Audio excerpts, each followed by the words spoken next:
thank you for coming. I'm Roger Gastman. You're at Beyond the Streets.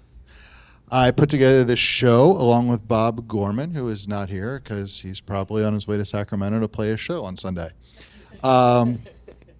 This is Hunter and Danielle.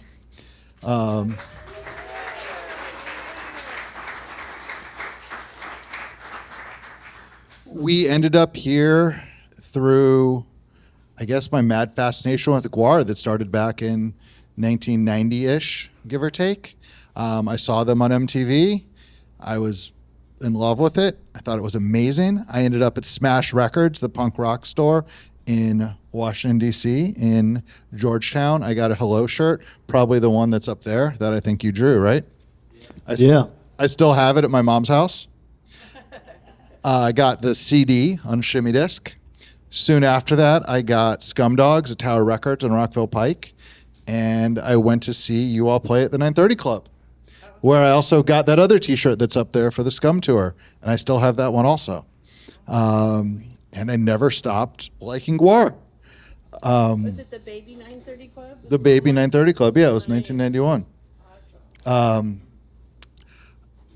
Years later, a mutual friend of mine and some people in GWAR, Adam Walcavage, a photographer from Philadelphia, an artist that we had worked with a lot, reached out and said, hey, they want to make a book. Could you help them? Because I was making a lot of books. And I said, sure, I guess so. And I talked to Bob, and what started off as a simple photo book turned into more and more and more in-depth interviews with a lot of people, and we tried to get the story the best we could, as there was a lot of people to talk to and a lot of people that have different memories, some right, some wrong. And the book went into 2 printings. It was great. People wanted it. It was hard to get. And we kept talking trash back and forth to each other of like, we got to reprint this book. We got to reprint this book. And we just never did. We were supposed to. I flaked on it. It wasn't GWAR. I flaked on it. And we had talked also, myself and Bobby, who I worked on the book with, who's the band archivist, who, like I said, put this together with me. We had talked about doing a show a few times. We had met with a couple different museums. It was getting really real. It was getting, hot and close. And this is over the course of 10, 12 years. And then the director left the museum. This happened, that happened. It just didn't happen. And kind of just forgot about the idea. Once in a while, we'd revisit it. We would, catch up every 4 or 5 months with each other, say hi. And it was time to make the book again. And I'm on the phone with him. I'm on the phone with some of management. And I said, why don't we just do the show? Fuck it. Like, let's stop waiting for the museums. We keep doing shows in here on our own that I think are museum level or sometimes better. You have the stuff, you know where it is. It's almost all sitting in Richmond, except a few things you had and a few things you had. And we just said yes. And we thought about it. We talked back and forth about it. It just didn't happen for a little while, like clicking in our head. And then when I'm working on most of these shows, the shows in here, some of the museum shows we've done, I'm dealing with objects, checklists, sizes, weights, dimensions. GWAR doesn't have any of that. GWAR's building these things to use on tour, to then get reused, chopped up, used again. Some of the things don't last the tour, some do. And so there wasn't the entire set from the 1992 show, the 2000 show, things like that. So it was, how are we going to do this? How are we going to... Stuff would get repurposed a lot. Exactly. So it was, how are we going to do this? And we worked with a lot of photos, a lot of guesses of sizes, a lot of how tall is that person standing in front of it, because there's not room at the pit in Richmond where everything is stored to even bring it down and have it all out and think about it. It's, let's do our best and pull it down and put it out when it's time to ship. So a lot of the show was put together here on the fly with as much pre-thinking as we could do. And I'm very, very happy with it. A lot of people keep coming out. It's going well. Press is going well. I got to meet these 2 nice people through it who are very responsible for everything you see in the room. And we're going to talk to them. Hopefully they'll interrupt each other a lot, tell some good stories, swear a little bit, and go from there. But Hunter, I think we got to start with you. Okay. You grow up in Virginia in the prison system, but not actually institutionalized. You go to art school. You want to make some crazy His movie. father was the warden. Yep. Yeah. And you want to make a crazy movie, and you start making some costumes. Give us the version. Yeah. So I sort of worked my way through college as a in the prison canteen. My father had worked there as a warden, and he had sort of moved up in the bureaucracy of it all. My house that I grew up in was literally in the middle of the prison. It was surrounded by a giant prison, and it was a little house on a hill, and there was a river on one side, and the trustee section of the prison was on the other side. And so I grew up there, and then when I was going to school, I worked in the canteen part-time, and then after I graduated, for some reason, they had a governor that said, oh, we don't want any civilians inside the perimeter of the prison. So they sent me to prison guard training school, and I became a certified prison guard, which allowed me to get drafted to do regular prison guard duties and stuff like that, and go on manhunts and fun cool stuff like that. But I never got to shoot anybody the whole time. I was always. You told me you were trained That's for why that, he though, made right? GWAR. Yeah, they trained me. They trained me how to shoot like a person. So if you have three, when you're on the tower, you have three guns. You have a pistol, and you have a shotgun, and then you have a 30-30, which is the long range one. And if you shoot them with the shotgun, you make sure and shoot at the ground behind them, so that the pellets bounce off the ground and hit them instead of, because if you kill the guy by accident, because there's one pellet in his chest and like all the rest are in his legs, it's okay. But if all the pellets are in his chest, that's not good, So I did all that, but the cool thing about it was I was stationed in the canteen, and that allowed me to, the prisoners only got paid once a month. So if I stocked the canteen right, they'd be broke by the 15th, and I could bring my artwork in with me and work on my artwork, for the second half of the month. And then I used that money to finance GWAR, and I had this like military mohawk where I would shave it on the weekends, and then let it grow out on the weekdays, sort of, kind of. And so anyway, that was going on. That was my origins of GWAR. But you start making the artwork and you start making costumes. You have the idea of this movie. Yeah. So I wanted to make a movie, and I heard about this building where they were renting studio spaces and stuff, and there were lots of bands that practiced there and stuff like that. And Richmond Dairy. Yeah, and I had along the way, I had graduated from college as a commercial artist and stuff, and I had majored in making films and stuff. I had made like a half an hour long G.I. Joe movie, like with the 12-inch G.I. Joes, and it was called Attack of the Atomic Ants. And I had these rubber ants that were like running around and eating the G.I. Joes and stuff like that. And I had a Barbie doll, and the ants were tearing all the G.I. Joes apart, but the Barbie doll, they just ripped her clothes off, But it was really fun. But then I went on a trip, and I put all my movies in a suitcase, and I lost that suitcase. And so I lost my whole college portfolio. And I was like, I went on a few job interviews, and I was like, yeah, I made this half an hour movie. Really, I did, And so anyway, I had to make a new portfolio. I had to build a new portfolio somehow. And I was hanging out with Chuck Varga, who played the Sexecutioner, and he and I were buddies at the time, and we used to go and raise hell at the frat bars and stuff, because he lived near UVA, right? Isn't that the one that's out there in Charlottesville? Oh, yeah, UVA. Yeah, so we used to go and get in fights with the frat boys all the time. And it was so fun because Chuck could like lay out these like multi-syllable words at them, fire them at them, and these drunk frat boys would be like, what, And they would get super pissed. Yeah. And they would get super pissed, and they would attack us, and Chuck would just lay them down, and then we would go, I think it's time for us to leave now, But anyway, so that's what was going on with us. And we used to go see wrestling all the time, too, because the Coliseum where they had wrestling was only 10 blocks away, and that meant nobody had to drive, so we could get as drunk as we wanted to and walk over there. So it's 1984 you move into the dairy. Yeah, it started about 1984. Dave was in there, and he was doing Death Piggy and stuff.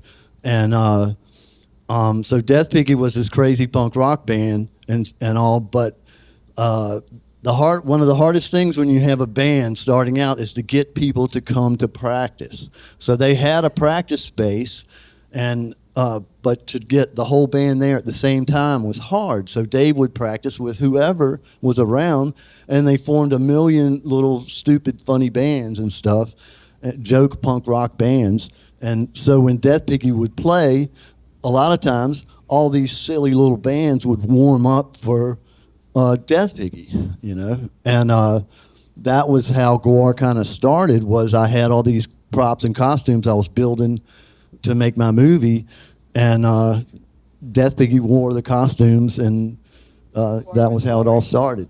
Where were was you? born. Where were you? I had just started college, and I was at a couple of GWAR's first shows, and it took me a couple years, like, I don't know, till what, 1987 to join the band, something like that? Yeah. 87. 87. Did I say 97? You said 97. No, 87.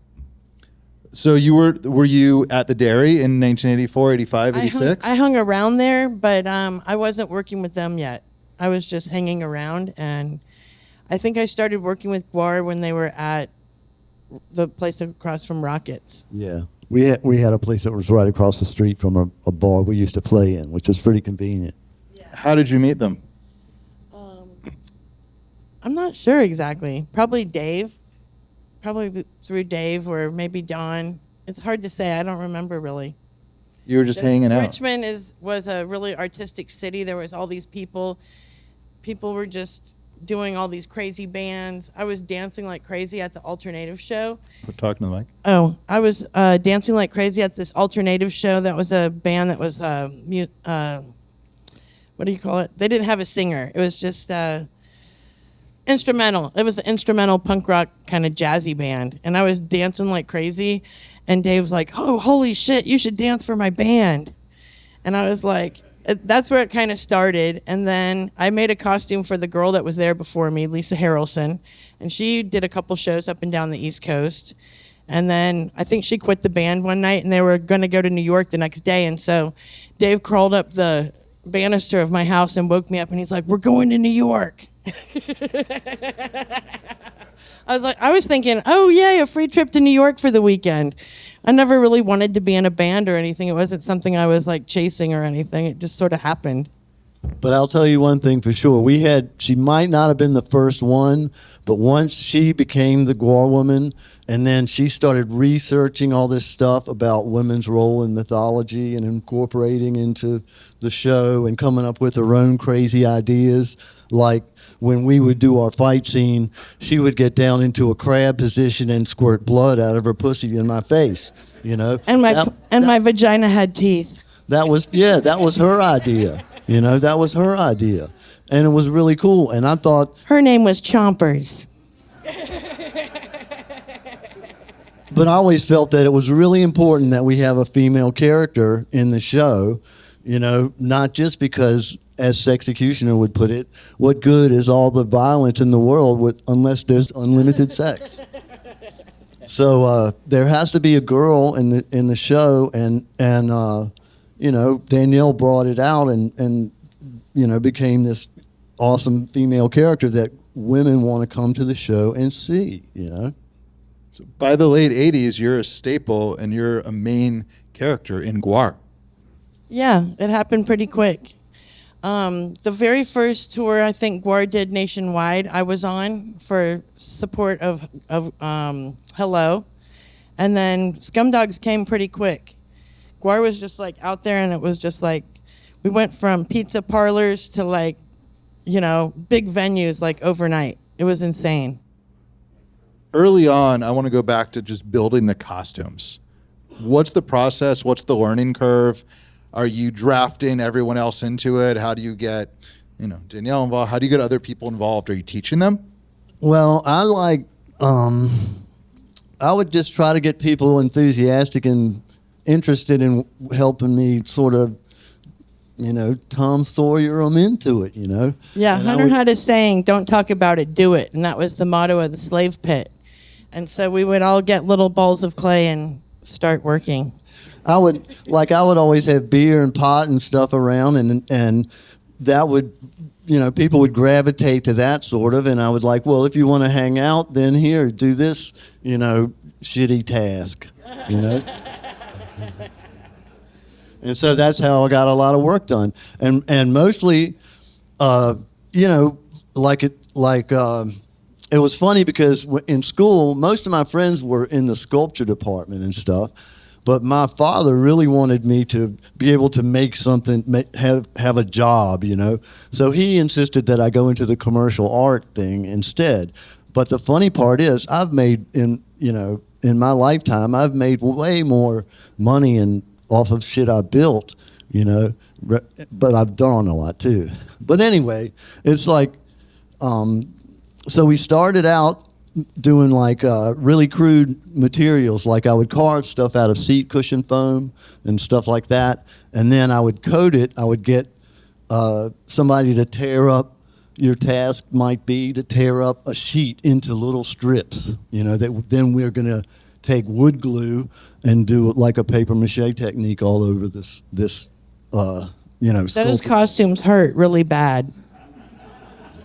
And, Talk about chafe. and then so then Don Draculich comes into the picture. And Don, at first, he was an artist that was doing paintings and stuff. He had done some sculpture stuff too. And at first he was like going, "Oh my God, what are you guys wasting your money doing all this stupid stuff, And this is never going anywhere, And then as we started doing shows with Death Piggy and stuff, and it started gathering a crowd, because I started to realize that making a real movie cost an astronomical amount of money, but putting on a live show, you can do that and then videotape it, So that we sort of gravitated into that direction, like that. And fiberglass started. We started making like spikes out of fiberglass and making, the you know. fiberglass stuff. Yeah, and then Yeah. you'd get fiberglass shards in your when we're doing fight scenes and stuff. Man, I got a million, and they always get infected.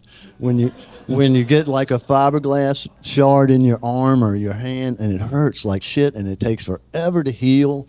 We would buy like football pads at like, I don't know, Play It Again Sports or like the thrift stores or Yeah. something. We had to be very resourceful. Yeah. We had no money, so. But that's where Don Draculich came in, and once he got more interested in it, he dragged me, especially kicking and screaming, into the world of latex rubber, and doing the same technique, but just with liquid latex rubber, And some RTV rubbers and other kind of things, L200 and different things like that. Yeah, so that's what most of the stuff that's around here is built out of, or the way most of the stuff is made. But and anybody could do it too. It's really not that hard. And like in this room, very little. There's a really small percentage of my personal work in this room. A lot of people did this stuff. A lot of people. There were a lot of unsung heroes in GWAR for sure along the way. It took a lot of work and a lot of people. What's your art background? Well, I was a military brat, so I traveled all over the world at a really young age. I lived in Greece when I was in the first grade. I lived in Korea and Japan and San Diego and Virginia and Mississippi. So I lived all over the place. So my parents were really into traveling. So I think that's one of the things that got me really into like art. And Richmond, I went to art school there and I spent a couple years, but then after I joined GWAR, I just kind of like stopped going to college, you know? My parents were like, what? GWAR became college?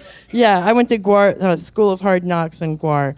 But we were traveling in like a school bus, and we had this thing called the pea pit. It was just the bus split in half with a piece of wood, and then there'd be like a big 2 or 3 mattresses in a row. And so we were just laying in there like a bunch of peas in a pod. And it was all sweaty and disgusting. Yeah, it was fun. Yeah, and can you imagine like like when we first went out, the first tour or so that we went out on, we could not possibly afford hotel rooms, right? So you go on this big circle around the whole United States. It's going to take like a month or maybe a month and a half, and after this show, and you do this early GWAR show, and then the first tours that we did, or the first after the, I'd say only the first one, the first national tour that we did, the crowd would, when we would start spewing on people, they would back up like crazy. So there would be this big empty space in front of the stage. Slippery mess. And then it would fill up with blood, you know. There's no people there to absorb it all, you know. And then at the end of the show, it was so much fun, though, because at the end of the show, Danielle and me would take our final fight scene where she beats the fuck out of Techno Destructo. We would take it down into the floor off the stage. And she would like knock me down and I would roll around in the blood. And then I would sight out the person in the audience that had the lightest colored clothes. And I would just lunge at them like and grab them and go, help me, you know, and just leave this big red smear like all down them and stuff. It was fun. We had fun. We would practice our fight scenes a lot, and we would do a lot of run-throughs and stuff like that, and practice with the band, too, to try to make it go with the music.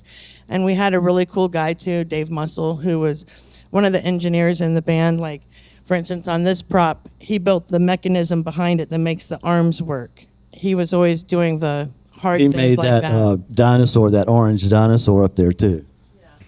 But anyway, he was our keyboard player too. So like when we would have a fight scene or something, we could like sword fight and everything, and it's like little sound effects to go to it. Or like when my man-eating vagina would eat a man, it would go.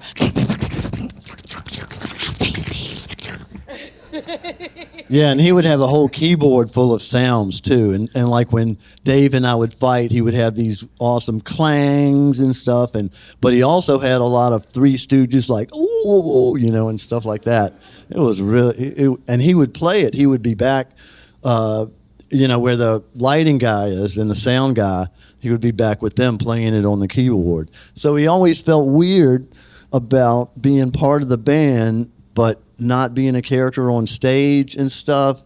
So it I don't know, it really like sort of messed with him in a funny way that's not really very funny, but you know what I mean. So he felt left out a lot, you know, and it's too bad because he really was a big contributor. And there were a lot of other people, like there was Mike Delaney, who just recently passed away.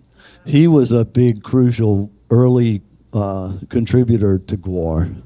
And he built a lot of the early stuff. And he played the early version of Cardinal Sin when he would come on stage. And he had built this thing that was like supposed to be his chariot, you know, that it was crazy. And it was like a big car engine thing. And he also engineered in one of our early shows, we had this, there were terrorists that came out and they said that he had a plunger. They had a plunger built on this guy, and they said that they had a bomb. The bomb is on an airplane that's circling overhead, and that we're going to blow that airplane up right now. Mike. Yeah. So what happens is in the story is Cardinal Sin comes out, and GWAR demands that, GWAR demands that he do a miracle, right? So they bring out this quadriplegic guy, and Cardinal Sin is supposed to heal him. And so the terrorists at that point, and they've been watching the whole show because they first came out at the beginning. So they come out and they go, "Oh, we've seen enough. You know, we've seen enough. That's it." And he pushes the plunger, and this is one of the things that Mike Delaney designed, and with Dave Muscle. And we had built, this was in our hometown, so we had built on a fire escape nearby a line that was connected. So this airplane engine, this like that they had built, comes flying out of nowhere and just crashes into this paraplegic, you know? It was crazy. It was crazy. Early GWAR was nuts. or origin stories of your characters. How much did you take your real personality to put into it, and how much did you take your real personality to put into it? Who wants to start? I think I have a lot of my real personality in my character. Maybe stuff I shouldn't do, but that I can do, like on stage. Like beat guys up. Yeah, that's for sure. Yeah, and it's the same way. You know, when you're that crazy character, it enables you to do things and act in crazy ways that you wouldn't normally act, you know, as a real person and stuff like that. And that is fun. But at the same time, all of Dave's character, all of and the musicians especially, you know, when we're trying to come up with new ideas for their characters and stuff, like Flatus Maximus and stuff, that was because Dewey Rowell, who played Flatus Maximus, was a Vegetarian who farted constantly. And we're on the bus, and he's farting like crazy, and so that's where that name came from. How long had you been dreaming up techno? Well, the funny thing about that is Techno Destructo was part of the original movie idea, but I wanted Chuck to play the character. But he and I had worked on this other movie that was really fun called Captain Communist and the Ultimate Doomsday Device. And what happens in that movie is Captain Communist is like this superpowered android guy, and he like basically kills the entire American army one by one and rips them apart and stuff like that. And then he gets to this thing it was actually like a fuel tank, an airplane fuel tank that had been ejected, and it was on top of this mountain. And so we used that as our ultimate doomsday device in the movie. But anyway, when we would do this movie, we did it on Super 8, and when we would do it, we would perform it live and do a live narration of it. And like I was saying, Chuck was really, you know, fluent with his language, and he was really a great talker, but he had started to drink, and he couldn't be counted on to do the character like that. But the good part of that sub-story is that Chuck beat alcohol, and he hasn't drank in a really long time, you know. But meanwhile, Chuck and I had made this character, and I wanted Techno Destructo to really be Chuck, because Chuck could be eloquent and funny and all that. But then because we ended up switching characters, sort of.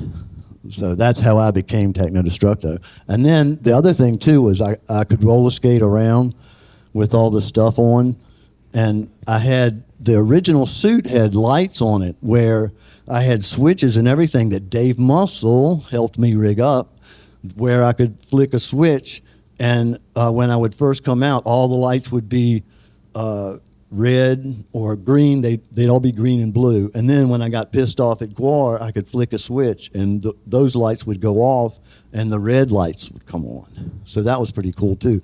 And I had an actual car rear tail light on my shoulder that I could flick with 4 switches to make it go light up, light up, light up, light up, like that, which was super cool, but it never survived a show.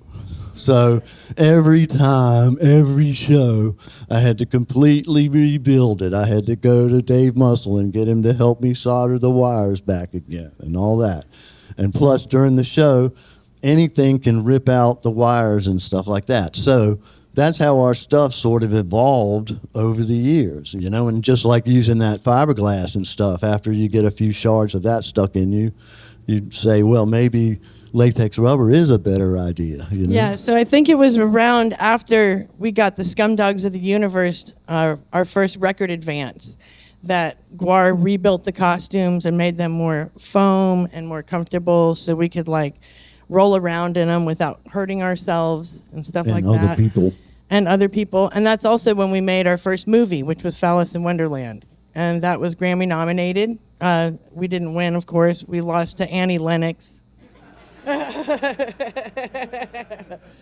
But anyhow, that was a really big experience for all of us because we wrote our own script. We sat there on Monday night meetings and hashed out everything.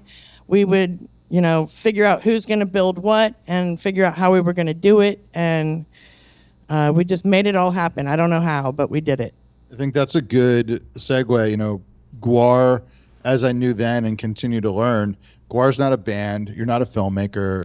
You're not just people that make costumes. You're a ridiculous artist collective that does everything. And the most known export is the band. And you got your vision, your art, your angst, your hatred, your love, whatever it was, all of your emotions out through the music. Yeah, I mean, from my perspective, to put the emphasis on the music is like the tail wagging the dog, But that's just because I'm like the asshole, I guess. But the music is what really allowed the world to see your vision. Definitely. No question about it, man. No question about it. Having the music, having the band there, and that made it able to bring them the story, that I wanted to tell, So you said making movies is expensive, so you could make a new story every time. Yeah, and that was the other fun part too. As we would go around the country, we would write a new story. We wouldn't want to do the same show in the same area, so we would come up with new characters and stuff. And then we would go, oh, we want to tour this same circuit again, but we can't afford to build a new show. Oh my God. So what we would end up doing is we would do a wrestling show where we would put the ropes across the front of the stage, and then we would do a backdrop that was like a whole audience full of goons that would be the people on the other side of the ring, the audience, on the other side of the ring, looking back at you. They're behind the drummer. And then at 3 or 4 times during the show, we have the referee character with his shirt on come out. Frankenref would come out, and he would stretch the ropes across the front of the stage, and we could reuse those same characters like the Morality Squad or whoever, and GWAR could fight them again. And then at the climax, we get to do the Techno Destructo Express. That was one of the cool things, too, is that they let the girl win at the end. Like, I always saved the band. I would always come in with my blood mace and kill the last character, or whether it was Techno Destructo or the GWAR the dinosaur or whatever. That was a kind of one of the cool little flips that you wouldn't expect. Yeah. And with all the movies that we made and stuff, they were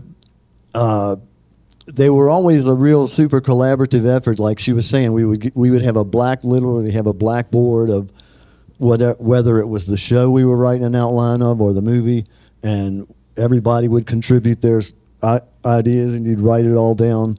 But at the same time, we wanted to allow the different characters to come forward. And there was one, when we did the Don't Need a Man video, it was really fun because that was one where I held all the other dogs off and let Danielle do what you wanted.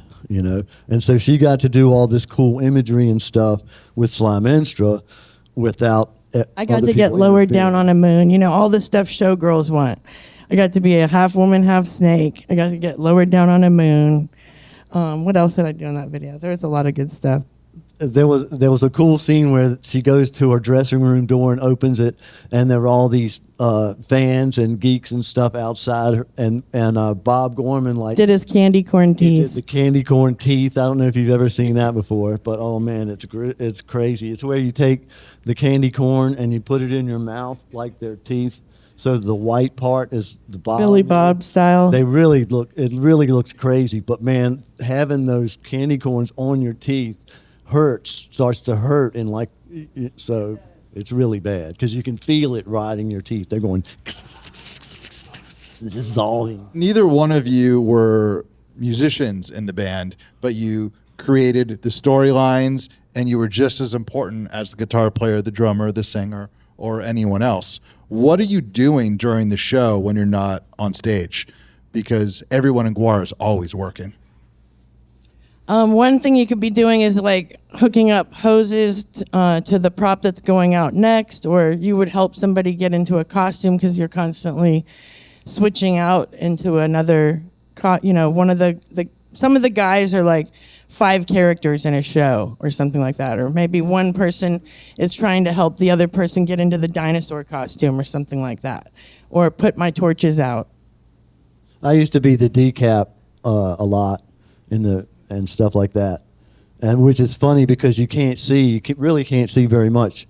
You have to you can barely see your toes, and look down and all. And there's some like I was also you've probably seen the one where they tear the face off.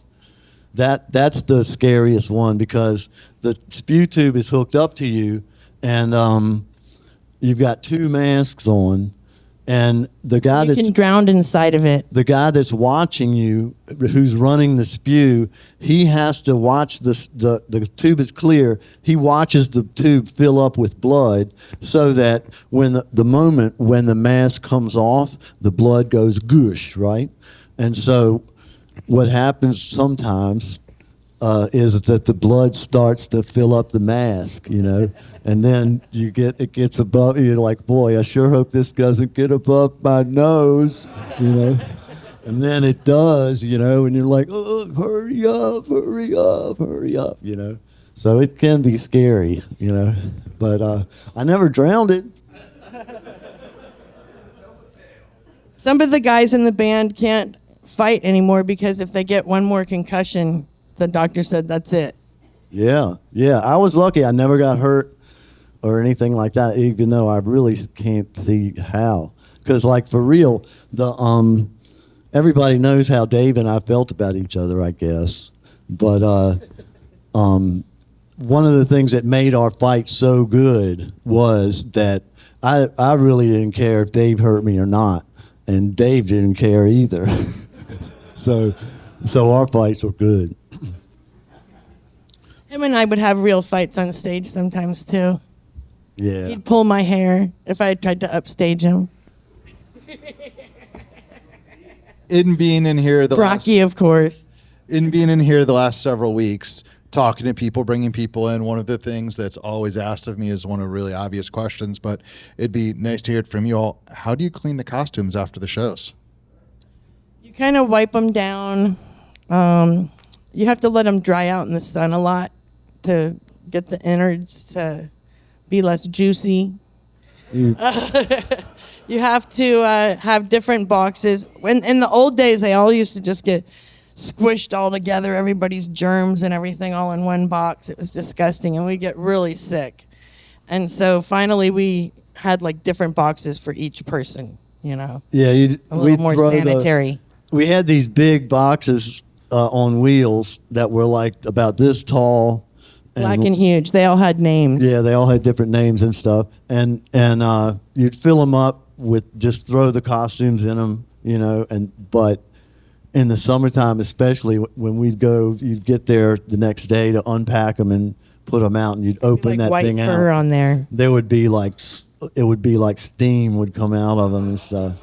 It was funky. It was super funky. And in the real early days when we lived on the school bus, one of the buses we had a cage in the back, and we'd have all the props and costumes in there, and they'd marinate in the heat of the bus, and it just had this particular smell that would get all over you. It was disgusting. In the earlier days, I kind of always did. But anyway, in the earlier days, we used to not just have the blood bags, because the way we do the blood bags is put in a baggie, and then you tie it so it looks sort of like a strawberry. And then you hold it in your hand, and you bite the pointy part off, and then you have some direction. So when you squeeze it, it'll pop, hopefully, in the direction that you think it's going to go. And then we also make these baggies of like brains, or maybe it would be guts they pull out of somebody. Or crap, because of the crapapult. Yeah, they're brown for that.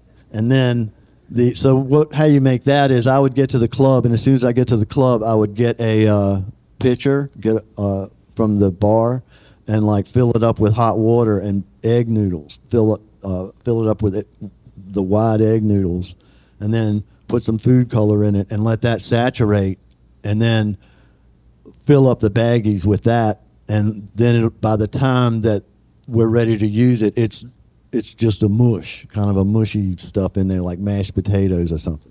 So when I would grab it out, I would try to hook it on my teeth, the baggie on my teeth, and stretch it like, so that it would just get really gloppy and go everywhere. And when that stuff would dry on the costumes, it would just kind of flake off, which was really great. And sometimes it would get trapped in the crevices and stuff, and then it would get all maggoty and stuff. Maggots are falling like rain. Yeah, That's where it was the song comes from. Yeah. Dave used to find maggots in his head all the time, and in his mask a lot. That was my question. There you go. Any other things like that you would find? But yeah, man, the other part is that sometimes in the very early days, we used to use like the Karo syrup and food dye thing. Yeah, and then Dawn's parents started selling that Irish moss. It's kind of like a health nut thing. And we figured out carrageenan, which is the Irish moss, makes a really good coagulant. So we started making the fake blood out of that, and it's not sticky. I don't know why Hollywood doesn't use it, but yeah, we would use other food stuff. dye, food quality dye, so that it wouldn't hurt anybody. And that stuff would stain your fingernails and your hair on your arms. You had pink hair the whole tour. My beard would turn all red and pink and stuff. But the blood bags that we used to use too were with the Karo syrup and stuff. It gets so sticky and gross. It's super nasty, and then it builds up. And so when you pick up the costume, to put It's it all on, it's like sticky. all sticky and gross, and flies are. And so the carrageenan stopped all that. Yeah, so that carrageenan made everything much better for sure. What's a favorite GWAR memory on stage, off stage, behind the scenes?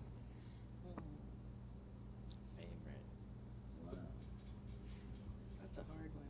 Good one, bad one? I don't know. I always had fun playing Techno Destructo for sure, man. It was always a blast. My favorite one was the year that Techno Destructo led the slaves in a revolt, and we did this whole thing where I had an anvil up on behind the drum riser, like way up there. It might have been it was a set similar to this, but up there I would have had this anvil, and I would beat on the. I had two hammers, and then I had this long chain, and I used the chain to throw it out and catch the slaves and drag them up there.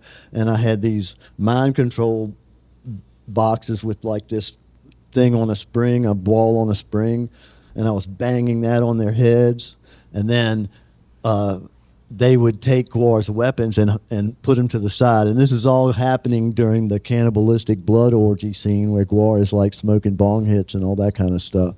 So and licking giant cubes of acid and stuff, so they don't notice that it's happening. And then the slaves, I come out because I am a slave at that point of the show. All through the show, I've been beaten down in the past cycle or two, So I'm a slave, and I come forward, and this other slaves put the armor on me, and then we sing my song, and all the slaves have the weapons and beat up GWAR and stuff. And then GWAR, as usual, GWAR goes, I like stand up and go, "What are you going to do now, GWAR? Summon your silly-ass dinosaur?" And Dave gets up and they start doing the Gorgor song. But when Gorgor comes out, he's got this big car engine built into his head, and he's Gorborg. And he chomps down on Dave instead. That was my favorite part. You? Oh God, I don't know. It's hard to say. So many good moments. So many good moments. I don't really know which is the best. Going to the Grammys was pretty great. We all went in costume, and the Grammy people got all pissed off, but we got blood all over the red carpet and everything. That was wonderful. That was pretty fun. You both had long stays in GWAR. You both have had come back to GWAR. GWAR is something, in a sense, you can never get away from. I mean, you kind of created it. Kind of, Yeah. but not really. It took an army, but he certainly made the spark. I mean, I kind of started it, but it's like a snowball, It's really hard to get it formed and get it to start going. But But I knew that if we just did it long enough, the snowball would just get so big that nobody could stop it, and that's where they are now. You know, and it's an idea that's so crazy, so strong, and so powerful that even though I'm not involved in it directly anymore, and Dave's gone, it's still rolling, steamrolling, and getting better and stronger. Just the other day, MAGA got mad at us. Yeah. It went viral. They finally figured it out. It only took them 40 years and a narcissist. We're sitting here. I think Dirks and Bishop kind of said it to me a few times during the opening, and while we were setting everything up in here, they're like, we're literally like sitting in our storage space in a way, like this is, you know, then in costume, they're like, this is a garage sale. We don't want any of this shit. What is this? Or you stole all of our stuff, and, you know, GWAR character. But, you know, in and out of costume, I think it was surreal and strange to be sitting around and looking around the things, the objects, the art you all have created like this versus in the rafters versus on stage. It's one of the first times, you know, the audience, the fans, your friends, other artists that have just heard the story of GWAR can get up close and see this stuff. What's it like being in your world without you necessarily performing it?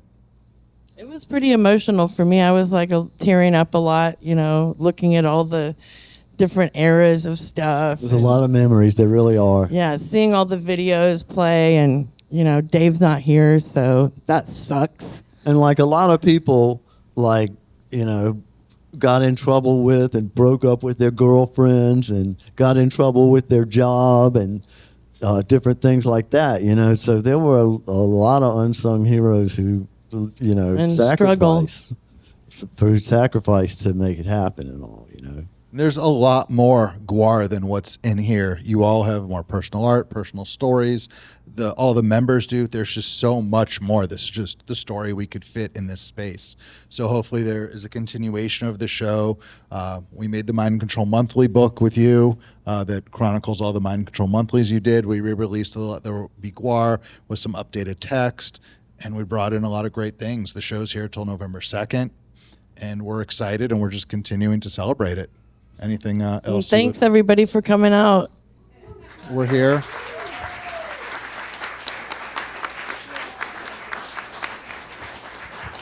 Thank you, everyone, for continuing to make GWAR special, tell the story, and be here. What do you got? I'm going to be wrestling in LA November 2nd for Circle 6. So look it up and check it out. And I'm pretty sure it's a live event that you can get tickets to and go to. So if you want to see Techno Destructo in the ring. Are you going to be back here as Techno Destructo?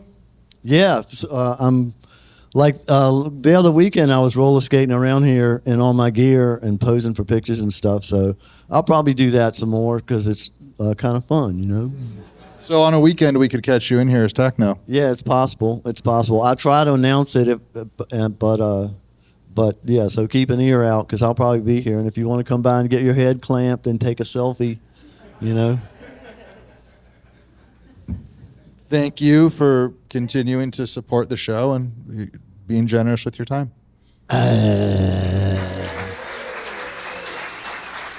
Thank you for being into it.